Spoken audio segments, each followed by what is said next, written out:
Assalamualaikum warahmatullahi wabarakatuh.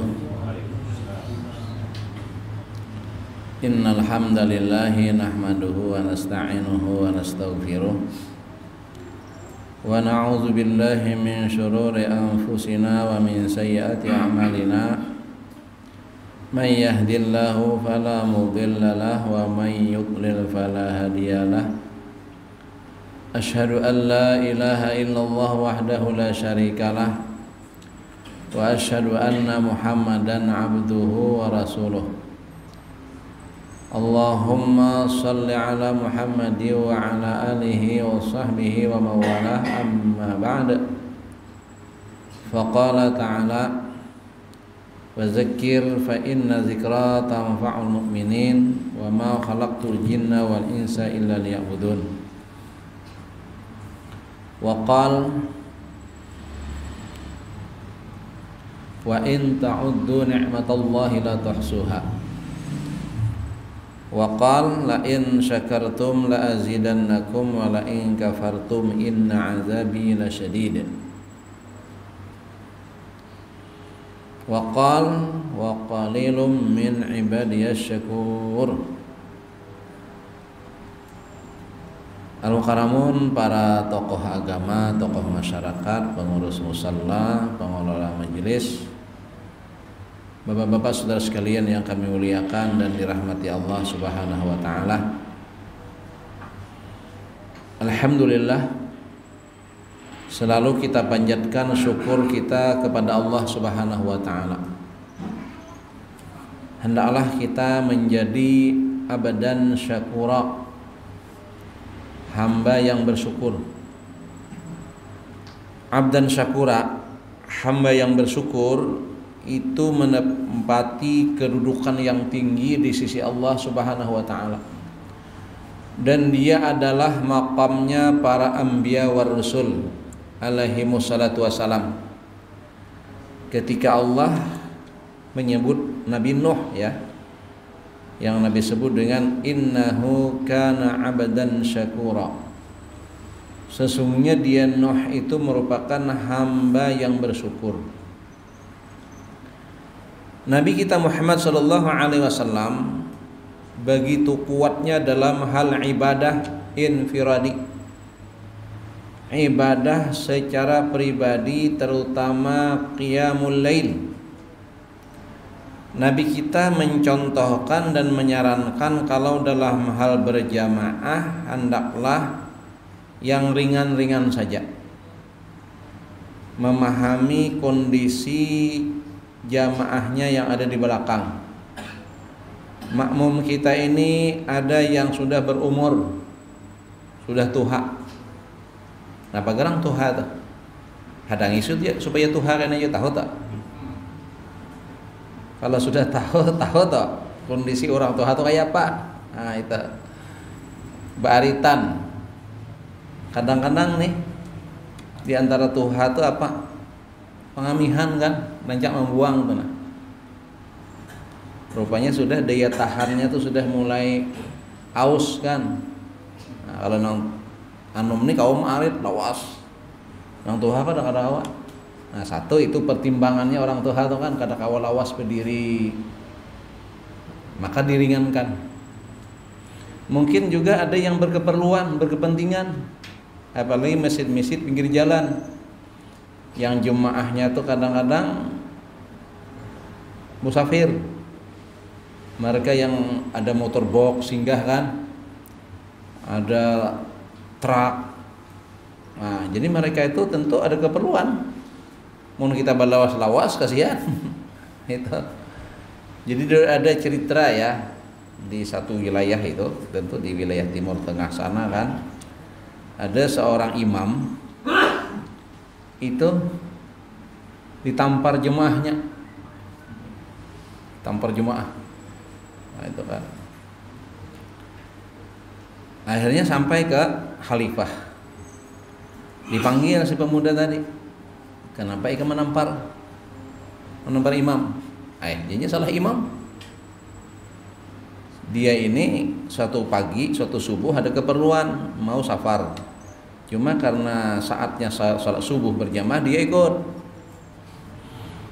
Ternyata si imam salat subuhnya itu membaca surah Al-Baqarah full, sesurahan sampai limpat sampai matahari terbit. Lewat waktu sembayangnya tadi, ya kalau dalam boleh saja Bang lah, asal takbiratul ihramnya. Dalam waktu salat subuh kan, saking panjangnya sembayang nih, kawan mah kamam, nah hendak tulak tadi, lawasnya ini. Cuma sudah karena sudah ketentuannya. Ternyata setelah salam imam berdiri, maaf, sembayang kita ulang. Saya tadi kada ingat berwudu.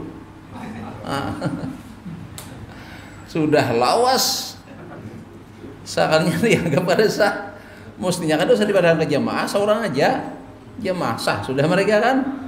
Cuman bebawaan sembayang kita tadi kita ulang. Tunggu, aku tadi gak ada berwudu, aku berwudu dulu. Nah, apa dah sorry kawan. Sudah kalawasan dianggap ada sah pulang. Apa kawan jadi khalifah nyawa nang salah. Memang bujurinya wajar kau ditampar orang. Nah itu. Jadi jangan rapi panjang. Imam tuh kan bacaan nang wajar-wajar ikutlah. Sunnah Nabi itu kayak apa? Nah Nabi kalau infiradin enggak. Nabi salahnya panjang. Kalau surangan banyak kan kesaksian Sayyidina Anas, hadis itu kesaksian istri beliau sendiri Aisyah itu kan, kesaksian daripada Abdullah bin Abbas itu mengenal kayak apa sembahyang malamnya Nabi itu.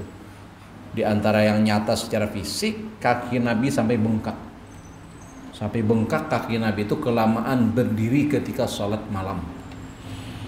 Dalam kondisi seperti itu dikomentari, ada riwayat oleh anak beliau Fatimah radhiyallahu anha dan ada yang riwayat komentar daripada Sayyidatuna Aisyah radhiyallahu anha selaku istri, ya Rasulullah, kenapa pian sampai ke begitu beribadah? Kan itu. Apa jawaban Nabi? Aku ingin menjadi hamba yang bersyukur. Nah, itu. Jadi supaya masuk ke dalam kelompok abadan syakura. Kita pengikut Nabi Muhammad SAW mengimani para anbiya wa rusul yang diutus oleh Allah Subhanahu wa taala. Tentu kehidupan mereka teladan bagi kita. Dan kita diperintahkan oleh Allah untuk bersyukur, la in syakartum, supaya kita bersyukur terus dengan nikmat Allah Subhanahu wa taala. Nah, jadi kita dalam hal ini pertama dalam rangka bersyukur itu tahadus bin ni'mah. Menyebut-nyebut nikmat, mengenang-enang kebaikan. Jangan fokus kepada masalah, lalu hidup masalah terus mengeluh. Kayak Pak Jual hari ini, Pak, oh iya, jangan kayak itu. Kayak apa hari ini, udah keringan awak, nah, rusak itu. Banyak sehat kalau itu kan. Jadi kita harus fokus kepada nikmat dan kebaikan Allah yang banyak diberikan kepada kita. Kita hidup ini, nah sepanjang hidup ini kada pernah lepas dari nikmat. Indikasi hidup itu apa? Bernafas. Nih, nafas ini ada tanda kehidupan. Hendak tahu nilai nafas, hendak tahu nilai pahinakan tuh pian nang pernah ke rumah sakit tuh. Mudahan jangan adalah memakai nang pakai tabung tuh nah. Nang diadak ka hidungnya nah. Itu kan ketabung, hanya tahu harganya pernapasan, bayar di rumah sakit bayar. Selama ini pernah bayar lah, ada pernah. Kalau bayar berapa kira-kira? Ayo, semalaman di rumah sakit pakai itu. Waktu kita mau pamit bayar. Nah itu, selama ini kita sepanjang kehidupan kada pernah bayar. Itu nikmat Allah, maka kita mesti bersyukur selalu kepada Allah. Makanya dalam sholat kita dengan ucapan alhamdulillahirabbil alamin. Selesai sholat kita dengan alhamdulillah. Ala kulli hal kita selalu dengan alhamdulillah. Nah, setiap hal keadaan yang kita rasakan adalah nikmat yang mesti kita syukuri. Jadi lebih banyak fokus kepada nikmat, dan nikmat itu memang banyak. Ya, la tuhsuha, kada kau menghitung yang namanya nikmat itu. Coba bandingkan nih antara sehat dan sakit selama hidup kita nih. Banyak sehat ke banyak sakit kah? Banyak sehat. Kalau toh sakit juga punya hikmah sebenarnya. Nah itu kayak flu tuh. Kita sakit flu. Flu tuh kalau kita mau hayati itu sebenarnya nikmat Allah. Coba setiap obat flu tuh apa indikasinya? Mesti ngantuk. Berarti suruh istirahat, suruh guring. Jadi kalau kita sakit flu berarti kita sudah over tenaga, berarti sudah nih keuyuhan. Lalu kena, mau istirahat aja. Makanya kita disuruh istirahat 3 hari. Lebih 3 hari hanya ke dokter. Itu Allah, berarti ini ada penyakit. Kalau itu aja suruh istirahat aja. Itu kata kuncinya. Minum air putih hangat kan? Atau dicampur dengan jeruk nipis atau jahe. Nah, sudah bawa guring istirahat aja. Izin dulu kan, ada rehan, ada sedikit kurang enak badan itu kan. Sehat. Jadi sebenarnya penyakit itu sendiri sebenarnya bisa dikategorikan nikmat dari Allah. Nah inilah kita jadi ingin pertama kita mengajak selalu bersyukur kepada Allah dan menjadi abdan syakura. Nah termasuk besok 17 Agustus. Nah ini nikmat berkat rahmat Allah yang maha kuasa.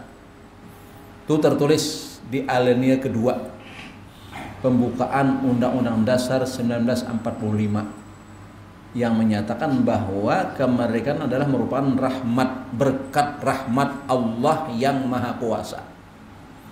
Jelas tuh, dengan jujur para the founding father kita menyatakan bahwa ini anugerah Allah, wabil khusus kepada kita kaum muslimin, karena kemerdekaan adalah perjuangan para pahlawan, para orang-orang yang mendapatkan pahala. Pahlawan itu asal kata pahlawan. Bila ujungnya wan itu menunjukkan orang.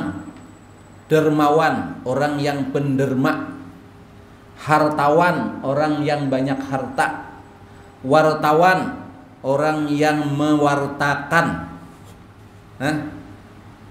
Pahlawan, orang yang dapat pahala. Syuhada berarti ini terkait dengan seorang muslim. Jadi kemerdekaan ini adalah hasil usaha, perjuangan dan pengorbanan para pahlawan plus syuhada atas negeri kita ini. Itu harus kita akui, ini milik kita ini. Disyukuri ini. Disyukuri kemerdekaan ini ya. Karena dia adalah anugerah Allah yang besar untuk kita. Kalau ada yang bertanya, sejauh mana peran kaum muslimin terhadap kemerdekaan Republik Indonesia? Maka kesan pertama yang bertanya ini kita tahu sejarah. Mungkinnya datang luar negeri kah, datang di mana kah, hanya hidup kah, itu kan. Wajar aja bertanya. Nah lalu boleh jelaskan. Kalau sampean mau tahu sejauh mana peran kaum muslimin terhadap kemerdekaan Republik Indonesia, mari kita sensus makam pahlawan. Makam pahlawan ada setiap daerah. Dari Aceh sampai kita sini ada. Ada tingkatnya nasional Kalibata. Tingkatnya provinsi Landasan Ulin. Tiap kabupaten punya. Nah, siapa yang berkubur di sana? Yang terindikasi pejuang kemerdekaan, pejuang mempertahankan kemerdekaan. Jadi pahlawan kita ini ada yang merebut kekuasaan, ya, merdeka dari penjajahan, itu pejuang kemerdekaan namanya. Lalu fase setelah 45 sampai tahun 65-an itu masih kisroh, masih kada karuan lagi penataannya nih, banyak masih yang merecoki gitu nah. Nah ini pahlawan mempertahankan kemerdekaan. Di mana mereka dikuburkan? Di makam-makam pahlawan. Sensus, siapa namanya, agamanya apa, siapa namanya, agamanya apa. Tata terus, insya Allah pasti mayoritas Muslim. Bahkan ada yang berinisial kiai, tuan guru, pimpinan pondok, santri-santri, itu ada. Terutama yang fase al-65an PKI. Nah, musuh besar kita itu, musuh besar Republik Indonesia itu PKI. Nah, itu banyak membantai ulama, ustadz, santri pondok, karena bersebelahan dengan keyakinan mereka itu, kebijakan mereka itu. Ya, dibasmi nih kaum muslimin. Tapi Allah Maha hebat dalam mengungkap semuanya itu. Nah, itu kan, itu perannya. Jadi kita harus menjadi tuan rumah sendiri. Kaum muslimin jangan lalai, harus tetap isi dengan mengambil semangat para pahlawan kita. Apa semangat mereka itu? Adalah semangat berjuang dan berkorban. Ini harus kita warisi. Kalau sampai ke sini pembahasannya, maka identik dengan Hijriah. Ini kita masih tahun baru Islam nih, Muharram masih nih. Nah, Muharram ini dikenal dengan tahun baru Islam, mengingatkan kembali tentang hijrah Nabi Muhammad SAW. Jadi proses hijrah, kisah hijrah dengan kisah kemerdekaan kita itu ada identik nilai-nilai yang ada di dalamnya. Hijrah itu juga adalah upaya untuk merdeka. Merdeka dalam mereka menegakkan kalimatullahi hiyal ulya. Karena di pas Mekah, 13 tahun di Mekah, itu kaum muslimin diintimidasi, ditekan, dijajah gitu, tidak bebas, tidak merdeka. Bahkan fase Mekah ini ada fase namanya fase diam-diam, senyap-senyap, takutan, menyampaikan keislaman itu semua ditutupi. Nah, itu ini fase Mekah. Prosesnya berjalan sampai 13 tahun kurang lebih, tidak ada kemajuan. Kaum muslimin tidak eksis gitu, bahkan tambah brutal cara mereka setelah wafatnya paman beliau Abu Talib, yang selama ini membekengi beliau kan sebagai tokoh Quraisy gitu kan. Walaupun dia tidak masuk Islam, tapi secara dukungan moral itu membuat ketar-ketir juga yang kelompok yang bersebelahan dengan Nabi kita ini. Nah, itu kan. Dan meninggal ketika itu. Termasuk istri beliau yang selama ini juga mendukung lahir batin. Itu kan. Nah, semakin dahsyat sehingga ada peristiwa pembantaian keluarga Ammar ibnu Yasir, syuhada pertama, Sumayyah radhiyallahu anha, itu dibantainya oleh Abu Jahal. Peristiwa penyiksaan Bilal bin Rabah kan, itu wah luar biasa. Kaum muslimin ditekan. Nah, akhirnya Nabi kita ingin bebas dari kondisi seperti itu, lalu mencari jalan hijrah, mencari suaka perlindungan keluar dari kota Mekah, karena kota Mekah merupakan zona tidak aman, zona tidak aman terhadap tauhid, terhadap iman. Dan ini orang-orang baru ini, Nabi mengkhawatirkan juga. Oke lah, sebagian tahan dengan iman dibunuh. Yang saya selamat ditebus itu Bilal bin Rabah, itu bisa selamat kan, dibelinya oleh Abu Bakar lalu dimerdekakan. Sementara yang lain gimana nih berpikir tentang hal itu? Ya, Nabi kita cari suaka, cari perlindungan keluar Mekah. Yang dekat itu Taif. Ternyata Taif kita tahu cerita Taif ya, tidak sebagaimana yang diharapkan. Lalu ada negara yang berdaulat di luar negeri sana, Habsyah, mencoba ke sana. Ternyata di Habsyah ya menerima memang sebagai tamu, sebagai rekan sejawat gitu. Tapi Islam tidak bebas karena mereka sudah menganut agama yang definitif, Nasrani gitu kan. Jadi ya sama-sama Samawi, tapi beda dalam hal keyakinan itu. Jadi mereka tidak serta merta menerima apa yang disampaikan Nabi. Begitu keadaannya. Nah, alhamdulillah ya, peristiwa haji tiap tahun, kumpulnya orang-orang Arab ke Mekah dimanfaatkan Nabi untuk dakwah. Maka tahun ke-11 kenabian itu ada yang masuk Islam, itu adalah kelompoknya dari Yasrib, dari Madinah. Terjadilah Bai'atul Aqabah yang pertama, Baitul Aqabah yang kedua. Lalu mereka pun masuk Islam dan mendukung Nabi, berjanji setia dan menawarkan bagaimana Nabi dan sahabat hijrah ke Madinah.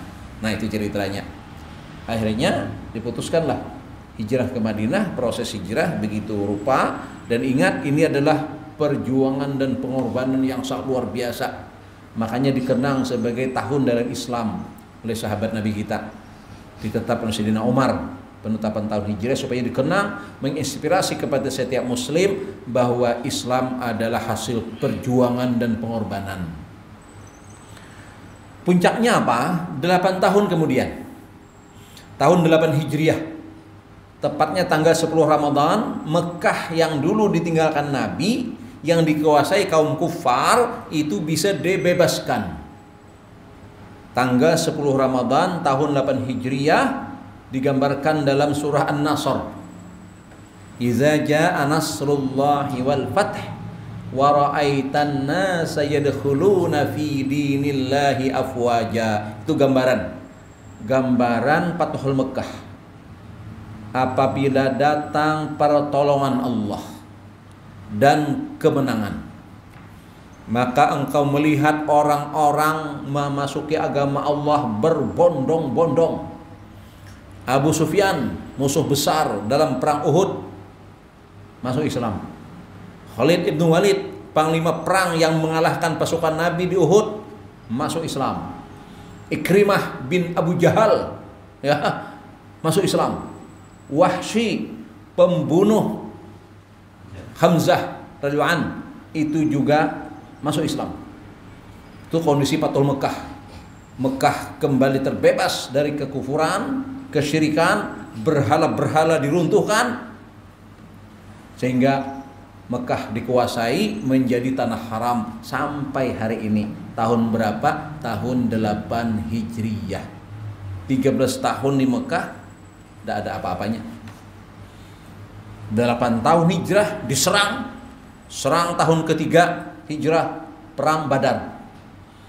Tahun kelima perang Uhud, disusul perang Khandaq, perang Ahzab, bersekutu orang-orang Quraisy dengan Yahudi, dengan Nasrani, mereka bersekutu untuk melenyapkan Islam. Ternyata kemenangan. Puncaknya Fathul Mekah, berkat hijrah, perjuangan, merdekalah kita. Nah, seperti itu. Nah, termasuk Indonesia juga berjuang dan berkorban mereka itu. Nah, cuma ada kata kunci yang lain, tidak cukup berjuang dan berkorban. Itu. Kalau berjuang dan berkorban sudah. Di Banjar, perang Banjar, ada pahlawan Pangeran Antasari, ada Pangeran Hidayatullah dan keluarga justru diasingkan, dibuang ke Jawa sana. Nah, di Sulawesi ada perjuangan, dibuang Syekh Yusuf ke Afrika. Perang Diponegoro kalah, Diponegoro dibuang ke Sulawesi. Punya begitulah terjadi. Apa masalahnya ini? Lalu disadarkanlah para pemuda-pemuda yang terdidik, yang sudah artinya sudah terpelajar, berpikir tidak cukup perjuangan seperti ini. Harus ada persatuan. Itu ceritanya. Maka tahun 1928 terjadilah Sumpah Pemuda. Apa isi Sumpah Pemuda? Tanah air yang satu, Indonesia. Tanah air kita ini luas.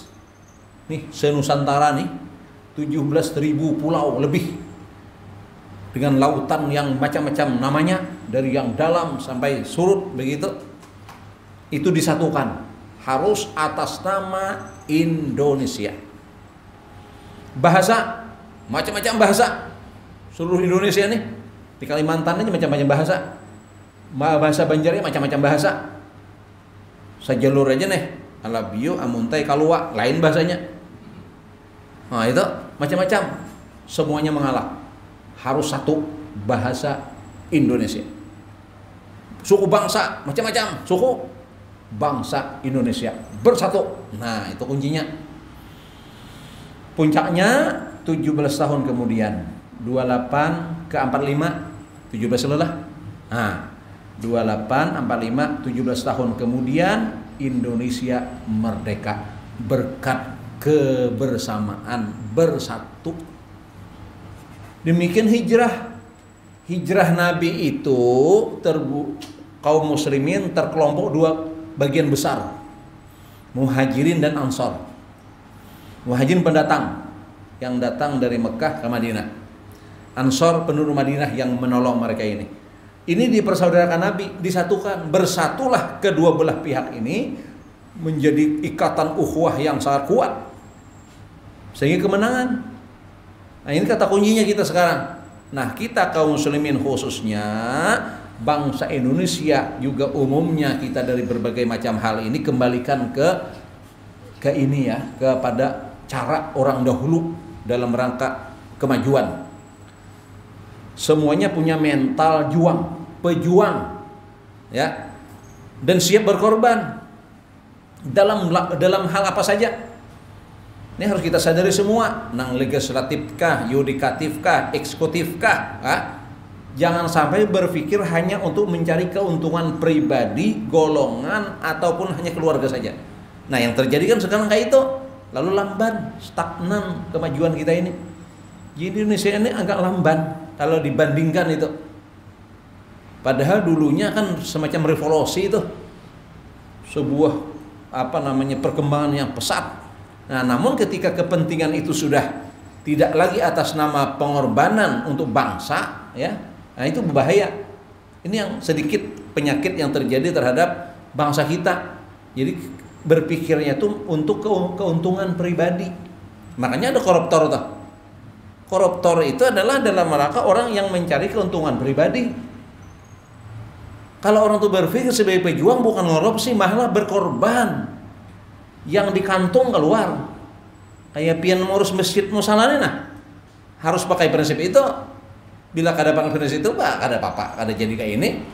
Kenapa kita bisa menikmati sebuah tempat yang begitu sejuk, nyaman sekarang, jemaahnya nyaman? Kenapa? Pasti itu kata kuncinya kita berkorban di sini. Ini ngurus musala, ngurus masjid harus berkorban. Mohon maaf, jangan sampai pernah ada terpikir untuk mencari keuntungan dengan proyek. Masjid kita ada proyek pembangunan nih. Wah, ini kesempatan ini. Nah, ini bahaya. Ini musim korban nih. Kita aja penitianya, kita nyaman, membelantik. Bila kayak itu pikirannya, innalillah sudah. Itu tidak akan ada kemajuan. Nanti ketidakpercayaan. Nah, masyarakat kalau ada percaya, wajar. Sapinya kayak itunya. Harganya makanya larangnya, dibanding-banding di lain kita pelarangnya, tapi sapi kita halusnya. Lalu orang curiga dan bujur, kecurigaan itu bujur misalnya nih hilang trust. Nah, dia orang ada lagi, kada rame lagi. Coba kita berkorban, jangan mengambil keuntungan dari sana. Kita mau rusiakan tuh luar biasa nilainya, lihat pahala yang ada di sisi Allah itu nah. Nah itu, jadi kalau pakai itu pola pikirnya, semangatnya berjuang, itu akan maju.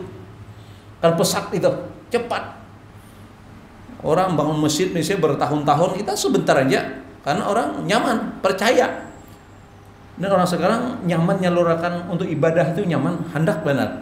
Mun ada, sekarang tinggal kalih misalnya. Kuliah orang, mun ada nang kau dipercaya, cepat pian.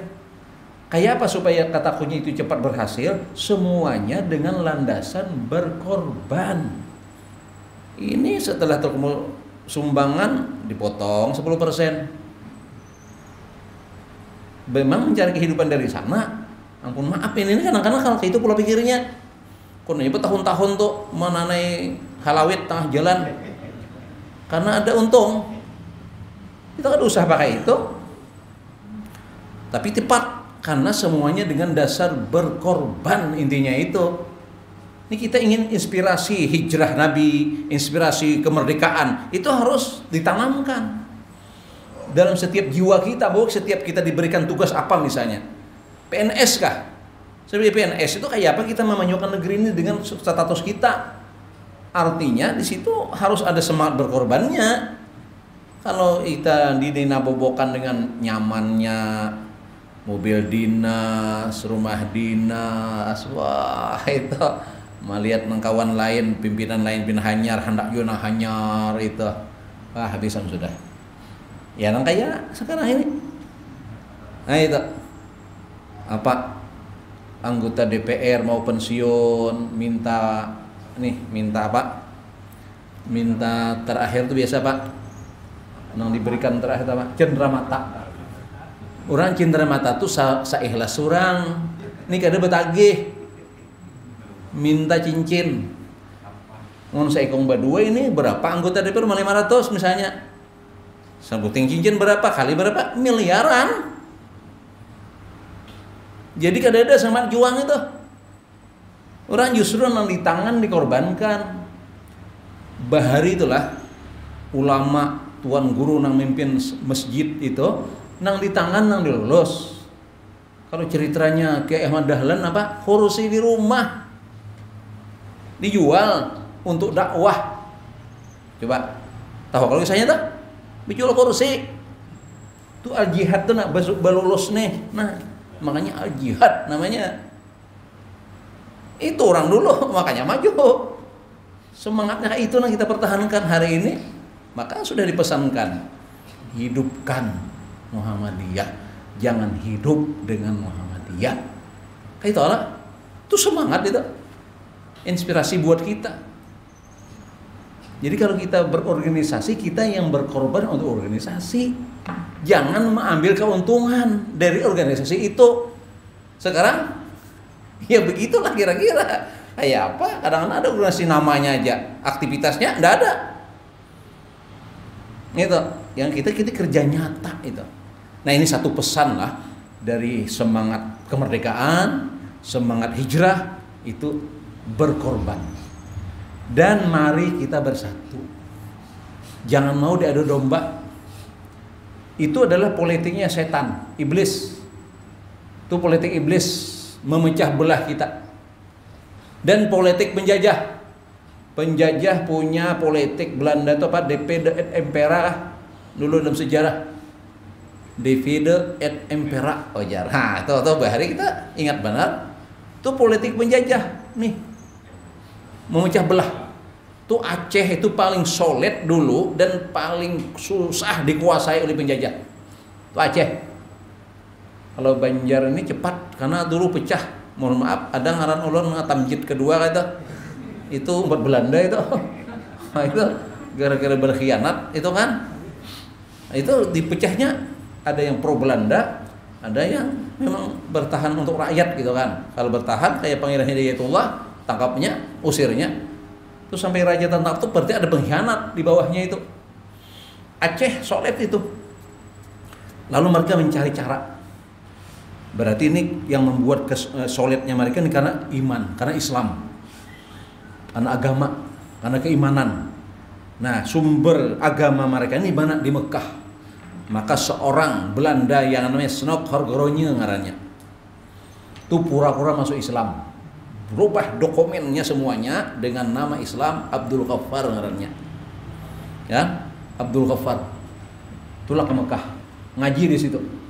Ngaji bidang ini ketemunya oh dalam Islam ada khilafiyah ini nih caranya nih lalu dibikinnya perbedaan pendapat itu diulah pada itu biasa perbedaan mazhab khilafiyah dalam hal fikih gitu kan itu biasa sudah mulai zaman sahabat zaman Imam Mujtahid itu sudah biasa oleh mereka ini digunakan.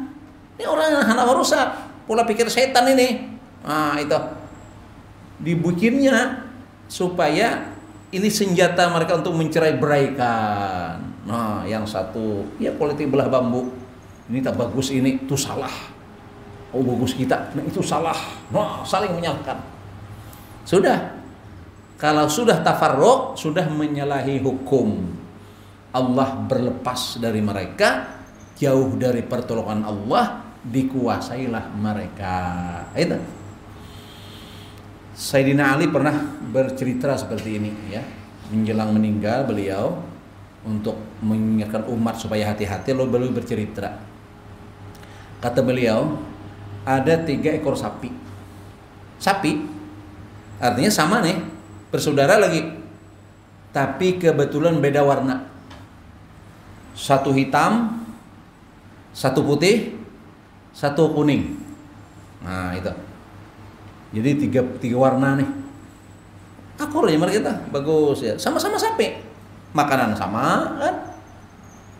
Jenis sama. Cuman yang membedakan warna. Kayak apa singa ini untuk bisa menaklukkan 3 ini selama mereka bertiga. Pian kalau melihat di flora fauna itu, kalau kerbau itu kelompok itu kada kawa, singa tuh dihamburnya dulu, nang terpisah tuh nanti ditangkapnya kayak itu memang kayak itu. Nah jadi kayak apa jar harimau nih untuk bisa menaklukkan mereka ini selama mereka bertiga kada kawa. Lalu diprovokasinya, didatanginya si putih lawan si hirang, dibisikinya. Nah ceritanya tuh ini beliau mengkiaskan kisah begitu. Jadi dibisikinya nomor 2 nih, hei putih hitam, ikam nih ideal. Memang namanya pasangan tuh hitam putih. Rusak warnamu nih nah, tuh dapatnya nang kuning tuh. Ikam harus jauhinya. Bila ikam jauh pada inya, ikam bagus. Nah, mantap. Nah itu. Akhirnya berjauh kada dikawinin nang kuning. Seorangan terkamnya nang kuning tadi. Selesai. Saya kawan sudah takluk. Kada sadar yang nomor 2 nih. Dipisingi si putih pulang. Hei putih, warnamu mantap, mengkilap, bagus. Rusak daripada si hirang tuh. Jauhi hirang tuh. Nah, jauhinya terkamnya si hirang. Untuk berikutnya nyamai lagi nang putih dihabiskan. Begitulah kalian kata Ali, hati-hati. Sebenarnya warna itu malah bagus, warna-warni itu. Tapi kalau kita lihat fokus ke sana jadi masalah. Kita lihat kesamaan kita ini apa? Itu yang harus kita lihat. Sama-sama sapi. Sama-sama makan rumput. Kenapa justru unsur warna yang jadi masalah? Nah itu berarti itu syaitan itu. Itu musuh. Itu musuh memang begitu caranya menghancur kita. Nah kita hati-hati zaman sekarang. Republik kita mau dicoba sekarang ini. Jadi Islam di kelompok-kelompokan. Islam Nusantara, Islam Arab. Di mana itu? Itu peristilahan dari syaitan sebenarnya. Cuma ya setannya manusia dan manusia yang mereka sengaja untuk memecah belah kita. Nah, coba pian lihat di YouTube itu. Maka YouTube ini pulang sarananya meracuni kita, hati-hati. Bagus saja teknologi, tapi kita harus dewasa melihatnya tuh. Ceramah ustaz ini di Sapanggal diambilnya. Ceramah ustaz di Sapanggal diambilnya, dikumpulkan. Jadi satu seakan-akan bakalahi. Bisa kalau tak? Hah? Mohon maaf aja. Itu kada bagus itu sengaja. Sementara kalau kita harus mengaji itu harus sempurna, mulai pengantar sampai penutup tuntas. Ini kada dipotongnya sekilasnya. Kalau sepotong-sepotong itu kada sempurna pemahaman. Diulahnya kayak itu. Mohon maaf aja kalau sudah berisnial ustaz, apalagi dengan penguasaan Qur'annya, tafsirnya, itu pasti harap sudah alumni pondok ini misalnya. Ya kalau tuh ada perbedaan sekali lagi itu biasa itu kan. Nah lalu mereka benturkan. Nah yang gawian membenturkan ini setan dan penjajah. Tuh waspadai. Yang sengajanya kita dibikinnya seperti itu. Akhirnya kita lemah. Sementara kan filosofis orang Barat apa? Bersatu kita teguh, bercerai kita itu berlaku apa sampai hari ini. Jangan tayak bahasa kita tuh. Itu kan ada berubah itu. Ya, kan ada berubah filosofis itu.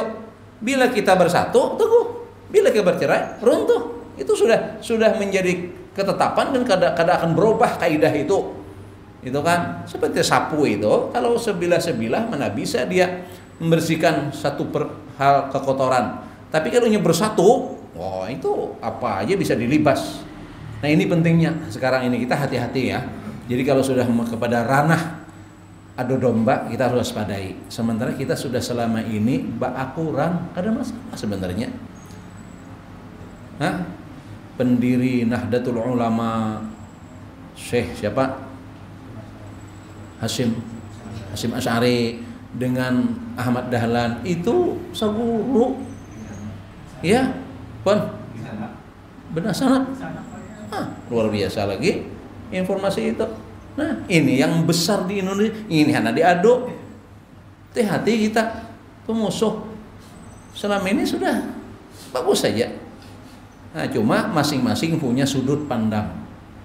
Cara tradisionalis untuk membina ini, cara yang modern begini. Akhirnya ini kalau kita bersatu sangat bagus sebenarnya. Bagus. Nah, itu. Jadi punya bidang masing-masing. Yang satu punya semangat pengalaman bikin rumah sakit, bikin perguruan tinggi kan. Yang satu kajian kita kuning gitu. Akhirnya semuanya. Nah, hari ini banyak lagi pejuang-pejuang lainnya. Insya Allah kalau semuanya dengan dasar lillahi ta'ala ke manhaj sunnah, insya Allah ujung-ujungnya kalau memang sunnah yang dikembangkan akan satu. Dan apabila yang kada itu akan secara otomatis kita tak pinggir gini. Emas itu kalau bujur emas ini akan jadi perhiasan. Nang mana kada emas itu keluar semua itu dari proses. Tapi memang kada proses ya dalam tanah ya mas ya. Ada perubahan, tidak ada harga. Jadi nilai Islam akan berharga ketika nanti akan tumbuh berkembang dengan perjuangan masing-masing hari ini, dengan lahan dan lapangan masing-masing. Jadi lahan lapangan dakwah ini luas. Kada kita sentuh semuanya kita kada bisa. Nah makanya penting saling menghargai, menghormati sesama Islamnya. Tadi dengan semangat hijrah, sesama Indonesia ya kita agama-agama di Indonesia ya saling menghormatilah. Jangan ini kada topik pembicaraan mak nyambati orang. Nah ini coba bang di saurang aja dah. Nang Islam, nang Kristen, kembangkan ini ada Islam mahantam, Kristen mahantam gak Islam kan ada kesudahannya. Coba tuh sama-sama memperbaiki itu. Nah. Maka kalau dalam prinsip iklan lah itu melanggar kode etik. Artinya kalau rinso sampaikan rinso baik. Oh nang itu kada baik, nah kada boleh lagi tak. Kaina pulang sabun nang lain gitu juga. Ayo jo situ. Kaina masyarakat melihat tahu seorang ternyata tak bagus ini. Iya seorang merasakan dia. Nah kita dakwahkan Islam. Iya melihat kaina. Kalau memang baik pasti akan jadi pilihan. Tapi yang kada baik pasti buang seorang. Nah itu. Tapi jangan menyambati. Maik kelanakan rinso nang disambati soklin. Sariki soklin itu melanggar kode etik periklanan. Nah kira-kira begitulah. Jadi mari kita kembangkan.